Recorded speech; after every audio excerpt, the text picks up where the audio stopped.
तो भाइयों और बहनों, क्या आप लोग भी सुबह 9 बजे से शाम 5 बजे तक दूसरों का बिजनेस बना रहे हो और अपना खून पसीना बहा रहे हो और अपना खुद का बिजनेस भूल चुके हो? देखो, मैं नौकरी छोड़ने के लिए नहीं कह रहा हूँ, मैं पहले ही बता देता हूँ। मैं बस इतना कह रहा हूँ कि mind your own business.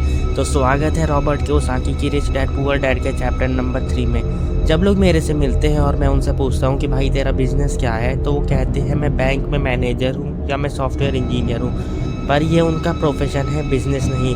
Profession वो काम होता है जिसके लिए आप काम करते हो, जैसे जो आपकी एक्टिव इनकम होता है। वहीं बिजनेस तो आपकी पैसिव इनकम होता है, मतलब आपके कुछ किए बिना ही वहाँ से आपके लिए इनकम आती है। एक बार मैकडोनल्ड के फाउंडर ने किसी से पूछा कि बताओ मेरा बिजनेस क्या है, तो सामने वाले ने कहा कि आपका बर्गर का बिजनेस है ऑब्वियसली। मगर उन्होंने बताया कि नहीं, मेरा बर्गर का नहीं, रियल एस्टेट का बिजनेस है। ये थोड़ा कड़वा सच है, मगर सच है कि जब आप सिर्फ जॉब करते हो तो आप अपने लिए अपने आप को छोड़ के बाकी सभी को अमीर बना रहे हो। जैसे सबसे पहले आप अपनी उस कंपनी को अमीर बना रहे हो जहां आप काम करते हो, इसके बाद आप सरकार को अमीर बना रहे हो टैक्स देकर, और इसके अलावा आप बैंक को अमीर बना रहे हो इंटरेस्ट देकर।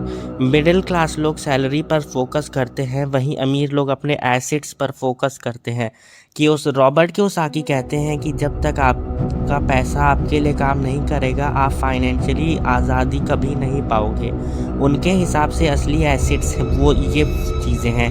सबसे पहला बिजनेस जिसे आपने सेटअप कर दिया और वो अब ऑटो पायलट मोड पर चल रहा है। दूसरा स्टॉक्स या बॉन्ड्स, या फिर इनकम जनरेटिंग रियल एसेट्स, या फिर इंटेलेक्चुअल प्रॉपर्टी, जैसे आपने कोई बुक बना दी, अब वो आपके लिए इनकम जनरेट कर रही है। और एक बात याद रखना, एक नई चमचमाती कार या आईफोन एसेट नहीं होता।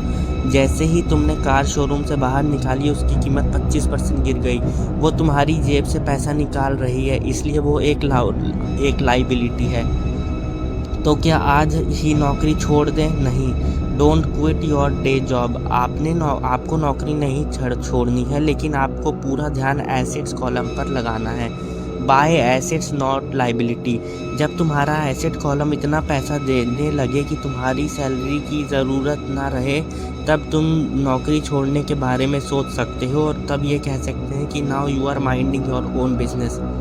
Keep it single. अपने खर्चे कम रखो और जो पैसे बचे उसे एसेट्स में डालो। थैंक यू, धन्यवाद।